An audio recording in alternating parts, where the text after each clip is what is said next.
The pyramids were these incredible structures that have inspired the imaginations of people for thousands of years.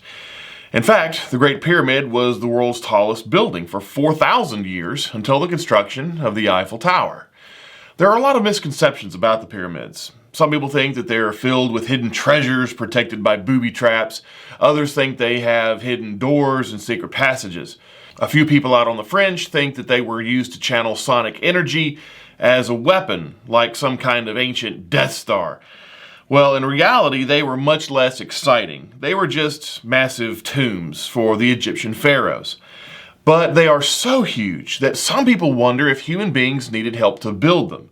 So, who actually built the pyramids? Some people think that aliens or a mysterious race of lizard people did it. But 20th century Hollywood and some Christians have said that Hebrew slaves were responsible.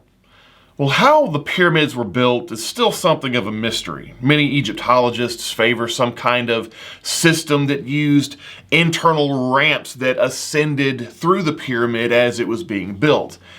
But we don't really know for sure because they didn't leave any records or instruction manuals. It's kind of like looking at a finished product and trying to imagine the manufacturing process that was behind its production. Although it's popular to claim that Hebrew slaves in Egypt built the pyramids, this is impossible for a couple of reasons. First of all, the timeline is wrong. The earliest pyramid built belonged to Djoser. This is known as the famous Step Pyramid, built in the 2600s BC. The next pyramids were built by a 4th dynasty pharaoh named Sneferu. In fact, he built 3 of them. The first was the Meidum Pyramid, which was apparently never finished and today lies in ruins. The Bent Pyramid was the second one built. It gets its name from its appearance. During the construction process, builders realized that the weight of the stone would simply be too much, and so they adjusted the angle of the sides to compensate. But the pyramid was apparently never used. The Red Pyramid is the one Sneferu used as his tomb, and it's called the Red Pyramid because of the reddish color of the stone they used to build it. These were the first pyramids built in Egyptian history. They also predate Abraham by at least 600 years. Many of the pyramids were hundreds of years old before Abraham was ever born. The age of pyramid building in Egypt stopped in the 18th century BC, not too long after the time of the patriarchs. But someone's still going to ask, there are a couple of centuries of time there. Couldn't the Hebrews have built at least some of the pyramids, or at least the very last ones? This is where archaeology helps. In 2010, archaeologists working at Giza found the tombs of workers who helped build the pyramids.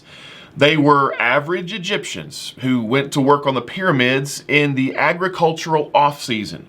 So whenever crops didn't need their attention, they went to work on tombs for their kings. Archaeologists have also found remnants of their meals, which included bones of a variety of different animals like cattle, goats, sheep, and fish. Since meat was almost something of a luxury item, these workers ate very well. Well, we know that these people came from poorer families, which was most people who weren't royalty in the ancient world.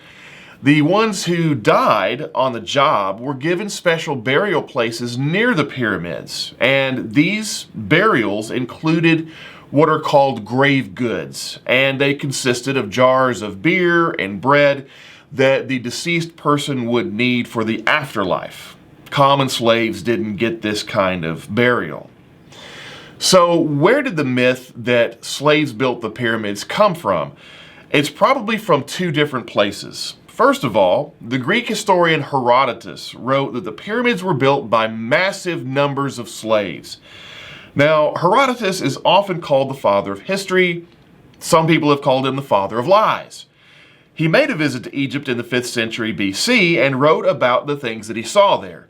Now, he couldn't speak Egyptian, and he included a number of inaccuracies in his work. I try to give him the benefit of the doubt and say maybe he just got his information from some tour guide who had an active imagination. Not that uncommon even today, by the way. Well, the other contributing factor is probably a misunderstanding of the Bible. Without comparing Egyptian history with the biblical timeline, maybe some people just assumed that because the Hebrews were in Egypt and worked for the Pharaoh, that somehow they were responsible for building the pyramids. And it doesn't help that this idea was immortalized in Cecil B. DeMille's movie, The Ten Commandments. But thanks to more modern research from historians, biblical scholars, and archaeologists, we know that the Egyptians built their own pyramids.